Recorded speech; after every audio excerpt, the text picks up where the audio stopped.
اسلام کے پہلے خلیفہ حضرت ابو بکر صدیق رضی اللہ تعالیٰ عنہ سے فرمایا ابو بکر تم جاؤ اور ان کو اسلام کی دعوت دو. حضرت ابو بکر تشریف لے گئے اور قبیلہ بنی زہر کا جو سردار تھا اس سے جا کے ملے, اس کو آپ نے اسلام کی دعوت دی.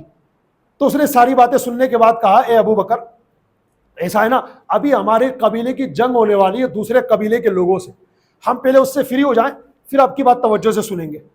حضرت ابو بکر صدیق رضی اللہ تعالیٰ نے اس کو اور سمجھایا, لیکن ساری باتیں سننے کے بعد بھی اس نے یہی کہا کہ دیکھو ابو بکر بات اسی ہے, پہلے ہمیں فری ہونے دو, ابھی ہماری جنگ باقی ہے, اس قبیلے سے ہماری جنگ ہو جائے اس کے بعد ہم واپس مکہ میں آئیں گے, تمہاری بات سنجیدگی سے سنیں گے. حضرت ابو بکر صدیق اپنے گھر کی طرف چلے گئے اور یہ لوگ اپنے گھر کی طرف چلے گئے. پھر وہ وقت بھی آیا کہ قبیلہ بنی زہل کے لوگوں کا معرکہ ہوا, ان کی جنگ ہوئی دوسرے قبیلے کے لوگوں سے. پتہ ہے کیا ہوا, سنیے غور سے, ایمان نہیں لائے تھے نا ابھی ایمان, خالی ایمان کی دعوت سنی تھی حضرت ابوبکر صدیق کی زبان سے, اور حضرت ابوبکر صدیق رضی اللہ تعالیٰ عنہ نے اسی اسلام اور ایمان کی دعوت میں ہمارے کریم آقا رحمت بن کر تشریف لانے والے مصطفیٰ صلی اللہ علیہ وسلم کا انٹروڈکشن کروا دیا تھا, ان کو تعارف کروا دیا تھا ان کو. تو جب جنگ شروع ہونے لگی تو اس سے پہلے قبیلہ بنی زہر کا وہ سردار اپنے لوگوں سے کہنے لگا ارے سنو ادھر, مکہ میں جو حضرت ابو بکر ہم کو ایمان کی دعوت دینے آئے تھے تو جس ہستی کا وہ نام لے رہے تھے کیا نام بتایا تھا انہوں نے؟ سب نے کہا محمد صلی اللہ علیہ وسلم. اس سردار نے کہا, غیر ایمان والے سردار نے کہا بس آج اس جنگ کے اندر وہی نام محمد ہمارا سہارا بنے گا. کہا چلو میدان میں کود پڑو میرے سپاہیوں اور اسی نام محمد کو پکارتے رہنا.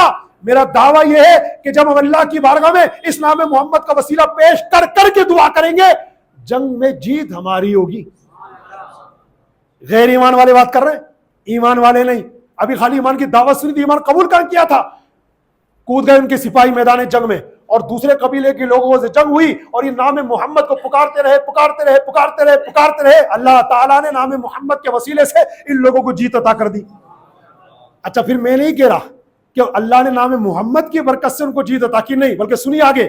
جب ان کے جیتنے کی خبر پیارے مصطفیٰ کریم صلی اللہ علیہ وسلم کی بارگاہ میں آئی اور حضور کو بتایا گیا کہ یا رسول اللہ ان لوگوں نے آپ کے نام کا وسیلہ مانگا تھا اور الحمدللہ ان کو آپ کے نام پاک کی برکت سے فتح مل گئی, تو حضور نے کیا فرمایا, بی نصیرو, ہاں میرے نام کی برکت سے ان کو برکت ملی اور انہوں نے جنگ میں فتح حاصل کی. اللہ نے میرے نام پاک کی برکت سے ان کو جیت عطا فرمائی. یہ ہے وسیلہ. ہم بھی وسیلہ پیش کریں اللہ کے دربار میں, کم بختوں کی بدبختوں کی بے ایمانوں کی باتوں میں نہ آئے. جو قرآن پاک میں چھٹے پارے کی سورۃ المائدہ کی 35 نمبر کی آیت میں صاف لکھا ہوا ہے, اس کے باوجود بھی معاذ اللہ وسیلے کا انکار کرتے ہیں.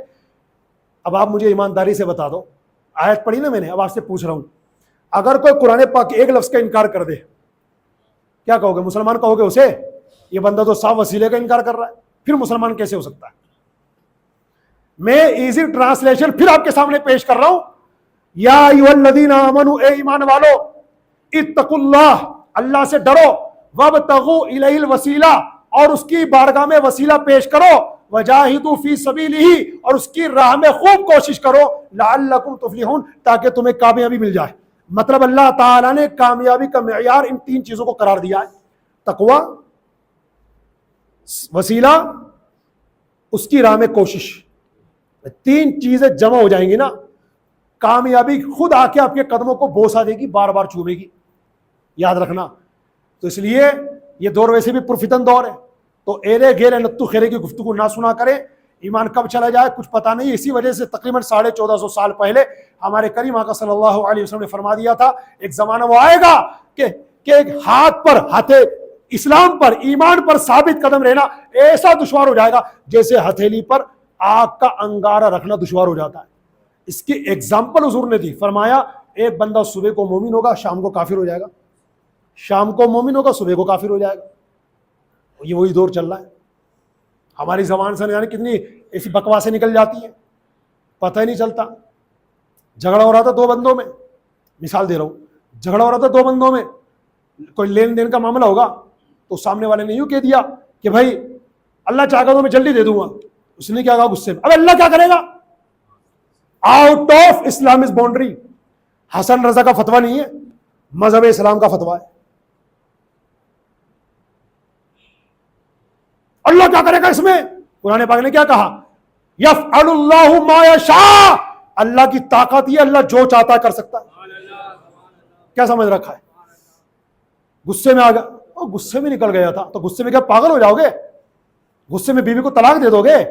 غصے میں اپنے بچے کو مار دو گے؟ کیا کرو گے غصے میں؟ کہ پورے گاؤں کو آگ لگا دو گے؟ یہ بھی عجیب غصہ ہے یار. حضور کی بارگاہ میں ایک شخص آیا اور جب کامیابی کی اس نے چیزیں مانگی، خلاصہ عرض کر رہا ہوں، تو حضور مجھے کیا نہیں کرنا چاہیے؟ فرمایا غصہ مت کرو. حضور پھر فرمایا غصہ مت کرو، پھر فرمایا غصہ مت کرو.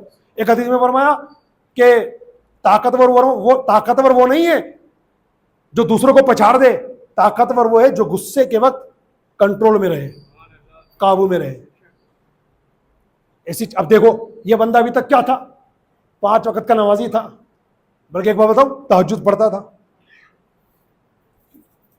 پتہ نہیں کتنی تسبیح روزانہ پڑھتا تھا. 1 سیکنڈ نہیں لگا مذہب اسلام نے دھتکار کے باہر پھینک دیا، آؤٹ آف اسلامک باؤنڈری. کچھ لوگوں کو یہ بات بھی سمجھ میں نہیں آتی، یہ کیسے ہو سکتا ہے یار کہ آدمی مسلمان ہو اور اس کا نکاح بھی ٹوٹ جائے، اسلام سے نکل جائے؟ ایسا کیسے ہو سکتا ہے؟ کتنا پڑھا لکھا ہے؟ چل بتا، پھر تجھ سے بات کروں گا. کتنا پڑھا لکھا ہے؟ پڑھا لکھا؟ اچھا قرآن شریف پڑھا ہوا ہے کیا؟ نہیں. وہ باتیں کتنی بڑی بڑی کر رہا ہے. تیرے جس دماغ میں کیڑے بھر گئے، گندے کیڑے، اب اس میں اگر یہ بات سمجھ میں نہیں آ رہی تو کہ میرا قصور ہے، میرے دین کا قصور ہے، میری شریعت کا قصور ہے، کس کا قصور ہے؟ تو پہلے ایجوکیشن حاصل کیجئے، علم حاصل کیجئے، اسلام کے رولز اینڈ ریگولیشنز کی اسٹڈی کیجئے، پھر آپ کو پتا چلے گا دودھ کیا ہے، پانی کیا ہے، صحیح کیا ہے، غلط کیا ہے، حلال کیا ہے، حرام کیا ہے، جائز کیا ہے، ناجائز کیا ہے. ورنہ جس کو علم نہیں ہوتا نا ویسی بکواسیں کرتا ہے. پکنک پہ گئے ہوئے چند دوست، فرینڈ سرکل پکنک پہ گئے ہوئے. ایک 5 وقت کا نمازی تھا ماشاءاللہ. اس نے اپنے دوست سے کہا ارے بھائی نماز کا ٹائم ہو گیا، سوئمنگ تو بعد میں کر لیں گے، آ جاؤ پہلے نماز پڑھ لیتے. تو ایک نے چلا کے کہا بھائی آج تو چھٹی ہے نماز کی. Out of Islamic boundary. میں نہیں کہہ رہا یہ بات، میرے دین نے کہا ہے. ہاں میرے مرشد محترم قبلہ امیر اہل سنت کے بہت سارے احسانات میں اس امت پر بہت بڑا احسان ہوا جو آپ نے کتاب اس امت کو لکھ کر کے دے دی. اس کا نام ہے کفریہ کلمات کے بارے میں سوال جواب. اس میں اس طرح کے کئی کفریات لکھے ہوئے ہیں مثال اور ایگزامپل کے طور پر کہ اگر کسی نے یہ کہہ دیا گیا کام سے، کسی نے یہ کہہ دیا گیا کام سے، کسی نے یہ کہہ دیا گیا کام سے. مطلب اسلام میں رہا نہیں وہ. اب اس پر فرض ہے نئے سرے سے توبہ کرے، نئے سرے سے کلمہ پڑھے، نئے سرے سے اگر بیوی والا ہے تو نئے مہر کے ساتھ 2 گواہوں کی موجودگی میں نیا نکاح کرے. کسی پیر کامل کا مرید تھا تو بیعت بھی کٹ ہو گئی وہیں پر. اب نئے سرے سے کلمہ پڑھنے کے بعد پھر نئے سرے سے مرید ہو سکتا ہے، کیونکہ اس نے کیا کہا آج تو نماز کی چھٹی ہے، تو یہ نماز کی توہین ہے. اور آپ پوری دنیا کا وزٹ کر لیں، یہ نماز کی اہمیت ہی کی بات ہے کہ دنیا میں کوئی کتنی بڑی کمپنی کا امپلائی ہو چھٹی مل جاتی ہے. یہاں مصلی پر نماز پڑھانے والا ہوا ہے جس کی کبھی چھٹی نہیں ہے. یہ الگ بات ہے کہ امام صاحب بھی آپ کی طرح انسان ہیں، ان کو بھی آپ کی طرح ضرورتیں پڑتی ہیں، ان کو بھی آپ کی طرح کام پڑتا ہے. جس طرح آپ کو دیر ہو جاتی ہے ان کو بھی دیر ہو جاتی ہے. تو اس سے بوکھلانے کی ضرورت نہیں ہے کہ امام صاحب لیٹ کیوں ہو گئے، امام صاحب چھٹی پہ کیوں ہیں، امام صاحب آج کیوں نہیں آئے، امام صاحب کل دونوں ٹائم کہاں تھے. ساری فائلیں اگر تیار رکھنے کی ضرورت ہے تو پھر یہیں پر آفس لگا لیجیے اپنا. امام صاحب جب آئیں تو آپ کی بارگاہ میں آئیں، سگنیچر کرے جی میں آیا ہوں نا السلام علیکم، اور جب نہیں آئے تو آپ کو پہلے بتائیں میں نہیں آؤں گا آج، السلام علیکم، دعا میں یاد رکھنا. پھر آپ مجھے سوال جواب کریں کہاں جاؤ گے، کتنے کلومیٹر تک جاؤ گے، کیا ضرورت ہے، کیا آپ کا بھائی یہ کام نہیں کر سکتا، کیا دوسرا نہیں کر سکتا، کیا آپ کو جانا ضروری ہے. میں بات اس لیے کہہ رہا ہوں کہ آج کچھ لوگوں کا یہ پتہ نہیں عجیب و غریب شیطان نے ذہن بنا دیا. کیا بولتے ہو پیچھے اس امام کے، تو پڑ جاؤ پیچھے اس امام کے، پڑ جاؤ پیچھے اس امام کے. کہاں جا رہا ہے، کہاں جا رہا ہے، کب سوتا ہے، کب اٹھتا ہے، کب بیٹھتا ہے، کیا کھاتا ہے، کیا پیتا ہے. پڑ جاؤ پیچھے اس امام کے. تم نے کہا کیا ہے پیچھے اس امام کے، تو پڑ جاؤ پیچھے اس امام کے. یہ میں مسلم سماج کی جنرلی بات کر رہا ہوں، مگر میں جانتا ہوں کہ الحمدللہ ہمارے ہاں نماز پڑھنے والوں میں، مقتدیوں میں اللہ کے کرم سے بہت اچھے دماغ والے، بہت اچھے ذہن والے، اپنے امام کا بہت ادب کرنے والے لوگ بھی آتے ہیں جو ساری مجبوریاں جانتے ہیں. خیر میں اس ٹاپک پر نہیں جاؤں گا، ٹائم بہت کم رہ گیا ہمارے پاس. تو محترم پیارے اسلامی بھائیوں، میں بات کر رہا تھا وسیلے کی. تو مت پڑھیے ایسے کم وقتوں کے بیانات سننے کے لیے، ورنہ کب ذہن خراب ہو جائے، کب ایمان چلا جائے. گانے بھی سنتے ہیں نا ہم لوگ، ہمارے گانے بھی خوب گائے جاتے ہیں اور بجائے جاتے ہیں. ان گانوں کی وجہ سے یعنی کتنے مسلمانوں کا ایمان خراب ہو جاتا ہے. ایک گانا سناؤں میں آپ کو, امام صاحب گانا مسجد میں, تو مجھ سے کیا یہ امید رکھو گے میں اتنا گیا گزرا کہ آپ کو گانا سناؤں گا؟ میرے مرشد نے یہ جو کتاب لکھی نا کفریہ کلمات کے بارے میں سوال, اس کے آخر آپ دیکھیے گا 35 اشعار لکھے ہوئے گانوں کے, 35 شعر لکھے ہوئے آخر میں. اور میرے مرشد نے پہلے بتا دیا اللہ کے کرنے سے گانے وانے نہیں سنتا, لیکن کچھ آپ جیسے محبت کرنے والے مجھ سے وابستہ ہیں جن کی زندگی پہلے گندگی میں گزری ہے, تو انہوں نے مجھ سے پوچھا کہ آپ حضرت اس بارے میں اسلام کا کیا ججمنٹ ہے, اس بارے میں اسلام کیا کہتا ہے, اس شعر کے بارے میں شریعت کا کیا حکم ہے. تو ایسے کچھ لوگوں سے مجھے کچھ اشعار مل گئے جن کا حکم میں نے اپنے علماء کی نگرانی میں بیان کر دیا, شریعت اور دین کیا کہتا ہے وہ اس میں لکھے ہوئے. ایک شعر سناتا ہوں اسی میں سے. امام صاحب خود بھی تو آپ بولے جا رہا ہو, آپ کافر نہیں ہو رہے کہ آپ خود تو اسلام میں ہو ابھی تک, ہم کو تو سب کو نکال دو. یاد رکھنا ایک فارسی کی کہاوت ہے, نقل کفر کفر نباشد. اس کا سیدھا سیدھا مطلب یہ تھا اگر آپ کسی کو تعلیم دینے کے لیے ایگزامپل کے طور پر کفر بولتے ہیں تو آپ کو گناہ نہیں بلکہ ثواب ملتا ہے, کیونکہ آپ سامنے والوں کو کہتے رہو ایجوکیشن, ان کی طرف آپ تعلیم ڈیلیور کر رہے ہو, علم فارورڈ کر رہے ہو ان کی طرف. اگر آپ نہیں بتاؤ گے ان کو پتہ کیسے چلے گا, تو یہ بتانا ضروری ہے. تو خالی یہ شعر سن لیجیے گانے کا, اس میں لکھا ہوا ہے, دیکھو آپ کی دعا سے میں بھی ان چیزوں سے الحمدللہ دور ہوں, گانے وانے سننے کا کوئی شوق نہیں, اور اللہ ایسا شوق کبھی آنے بھی نہ دے. اللہ کرے بس نعتیں سنتے رہے, نعتیں پڑھتے رہے, درود پڑھتے رہے, اور اسی نیک عادت میں اللہ کرے کہ وہ دن آئے, رمضان کا مہینہ ہو, آخری جمعہ ہو, سجدے کی حالت ہو, گنبد خضرا کا سایہ ہو, اور حضور کا دیدار کرتے کرتے دنیا سے چلے جائیں. ایک اس میں شعر لکھا ہوا ہے, خدا بھی آسمان سے جب زمین پہ دیکھتا ہوگا, میرے محبوب کو کس نے بنایا سوچتا ہوگا. دیکھو شعر تو ایک ہے, 5 کفر بھرے پڑے, 5. خدا بھی آسمان سے, اللہ کو کہاں پہنچا دیا آسمان پہ, جبکہ اللہ آسمان سے زمین سے ان سب چیزوں سے پاک ہے. کوئی یہ کہتا ہے نا اللہ اوپر رہتا ہے, اللہ اوپر ہے, یہ سب کفر کی باتیں, کیونکہ اللہ کے لیے تم جگہ ثابت کر رہے ہو. اور اس شاعر نے پہلے کیا کہا, خدا بھی آسمان سے, تو اللہ کو پہنچایا آسمان پہ, پہلا کفر ہوا, اس کے لیے جگہ ثابت کی. آسمان سے جب دیکھتا ہوگا, جب مطلب اللہ ہمیشہ نہیں دیکھتا, اس کے کہنے کے مطابق کبھی کبھی دیکھتا ہے, تو جب دیکھتا ہوگا ڈاؤٹ فل ہے, یہ دیکھتا نہیں ہے, دیکھتا ہوگا, شک ہو رہا ہے اس کو. اب کوئی اللہ کی قدرت میں شک کرے, بتاؤ اسلام میں رہ سکتا ہے؟ گیا کام سے. 3 کفر. میرے محبوب کو کس نے بنایا, مطلب اللہ کے علاوہ کسی اور نے بنایا, جبکہ ہمارا اور سب کا قرآن پاک کا عقیدہ کیا ہے, سب کو بنانے والا کون؟ اللہ. اس لیے کہہ رہا ہے میرے محبوب کو کس نے بنایا, مطلب اللہ کے علاوہ کسی اور نے بنایا. 4 کفر ہوا, سوچتا ہوگا. اللہ کے بارے میں سوچنے کا لفظ استعمال کرنا کفر ہے. سوچتا وہ ہے جسے کسی بارے میں ڈاؤٹ ہوتا ہے, یار یہ صحیح ہے کہ غلط ہے, صحیح, اور اللہ ان چیزوں سے پاک ہے. سمجھ رہے ہیں اس کی شان کیا ہے؟ قرآن پاک کا 23واں پارہ جہاں سورہ یاسین ختم ہوتی ہے نا, سیکنڈ لاسٹ آیت پڑھیے آپ, انما امرہ اذا اراد شیئا ان یقول له کن فیکون. اس کی قدرت کا معاملہ یہ ہے کہ جب کسی چیز کو پیدا فرمانے کا ارادہ کرتا ہے, فرماتا کن ہو جا, وہ چیز ہو جاتی ہے.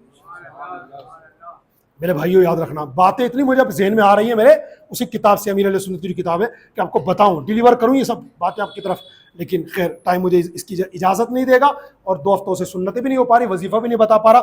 جتنی باتیں ہو چکی ہیں میرے ذریعے سے بھی تک ہم نے سنی, توجہ سے سنتے ہو ماشاءاللہ, اللہ آپ کو خوب برکت دے اس کی, اور اللہ آپ کو حج نصیب فرمائے, عمرہ کی سعادت دے, بار بار مکہ مدینہ دکھائے, آپ کے رزق حلال میں خوب برکت دے. اسی جوش خروش کے ساتھ علم دین حاصل کرتے رہیے. اور ماشاءاللہ کچھ غلطی مجھ سے ہو جائے, کیونکہ فرشتہ نہیں ہوں, انسان ہوں نا, مجھ سے ہو سکتی ہے غلطی ہو جائے, آپ مجھ سے کہیے. ہمارے ایک بزرگ ماشاءاللہ یہاں بیٹھے ہوئے ہیں میرے سامنے, تو الحمدللہ میں نے ان کو یہ گزارش کر رکھی ان کی بارگاہ میں, بہت پڑھے لکھے ماشاءاللہ, وہ تجوید بھی انہوں نے پڑھ رکھی ہے, تو ان سے میں نے گزارش کر رکھی ہے کہ حضرت آپ میرے بیان میں آپ دیکھیں کوئی مسٹیک ہو گئی, کوئی غلطی ہو گئی, بولنا کچھ اور چاہ رہا تھا نکل گیا مجھ سے کچھ اور, یا کوئی بھی مسٹیک ہو جائے, آپ ماشاءاللہ پڑھے لکھے, تو آپ مجھے اکیلے میں جب بھی آپ کو ٹائم ملے, آج جمعہ کی نماز کے بعد, عصر کی نماز کے بعد, یا گھر پہ بلا کے, مسجد میں آ کر, جیسے بھی تیسے آپ میری اصلاح کریں تاکہ آئندہ وہ غلطی نہ ہو. ماشاءاللہ ایک بھائی ہمارے اور وہ کم آتے لیکن آتے ہیں ماشاءاللہ, ان کو بھی میں نے ذمہ داری دے رکھی ہے, کیونکہ میں فرشتہ نہیں ہوں کہ غلطی نہیں ہوگی, غلطی بہت ہونے والی ہے اور ہوگی, کبھی بھی زبان پھسل سکتی ہے, کبھی بھی کچھ منہ سے نکل سکتا ہے. تو ان دونوں حضرات کو میں نے ماشاءاللہ چونکہ پڑھے لکھے نا اس لیے ذمہ داری دے رکھی ہے, ورنہ کوئی کہتا میرے کو بھی ذمہ داری دو. تو میں اللہ آپ سب کو سلامت رکھے, میں نے ان دونوں کو ذمہ داری دی جو ماشاءاللہ دینی تعلیم بھی پڑھے ہوئے اور دنیاوی ماشاءاللہ ایجوکیٹڈ ہے. خیر ٹھیک ہے, تو کبھی غلطی ہو جاتی ہے نا تو ماشاءاللہ بعد میں وہ اصلاح کر دیتے, حضرت آپ کے منہ سے ہی نکل گیا تھا, یا حضرت آپ کو یہ نہیں, آپ کو یہ بولنا چاہیے تھا, اللہ ان کو بھی سلامت رکھے. خیر یا قہارو پڑھ کے سنائیے، بڑا کاف ہے شروع میں نقطے والا، یا قہارو. مصیبتیں آ جاتی ہے نا، ایک وظیفہ بزرگوں نے دیا ہے کہ جب بھی کوئی مصیبت آ پڑے 100 ٹائم 100 مرتبہ یا قہارو پڑھ لو، انشاءاللہ مصیبت دور ہو جائے گی. جب بھی کوئی وظیفہ پڑھے اول آخر ایک بار یا 3 بار درود شریف ضرور پڑھا کریں. یا قہارو 100 مرتبہ پڑھنا ہے اول آخر درود شریف کے ساتھ، انشاءاللہ آئی ہوئی مصیبت ختم ہو جائے گی. چھینکنے والے کو چاہیے کہ زور سے الحمدللہ کہے تاکہ کوئی سنے تو جواب دے. چھینک کا جواب ایک مرتبہ واجب ہے، دوسری بار چھینک آئے اور وہ الحمدللہ کہے تو دوبارہ جواب دینا واجب نہیں ہے بلکہ مستحب ہے. دے دو گے تو ثواب ملے گا، نہیں دو گے تو کوئی گناہ نہیں ہے کیونکہ آپ پہلے دے چکے. اچھا، جواب اس صورت میں واجب ہوگا جب چھینکنے والا الحمدللہ کہے، اس نے الحمدللہ نہیں کہا تو آپ پر جواب دینا بھی واجب نہیں. خطبے کے وقت، خطبہ ہوتا ہے نا، خطبے کے وقت کسی کو چھینک آئی تو سننے والا اس کو جواب نہیں دے سکتا کیونکہ اس وقت بالکل خاموشی. فرض اعلیٰ حضرت نے فتاوی رضویہ میں یہاں تک لکھا ہے کہ خطبے کے دوران جب خطبہ ہو رہا ہو نا، گردن پھیر کر دیکھنا بھی حرام ہے. پلیز اپنی عادت پہ غور کرنا. کہیں ایسا ہمارے سامنے تسبیح پڑی ہو، ہم اس کو تسبیح کو ہی ہلاتے رہتے ہیں، وہاں خطبہ ہو رہا ہم تسبیح سے کھیلنا ہے، بہت بڑا حرام کام ہے، وہ بھی مسجد میں آ کر.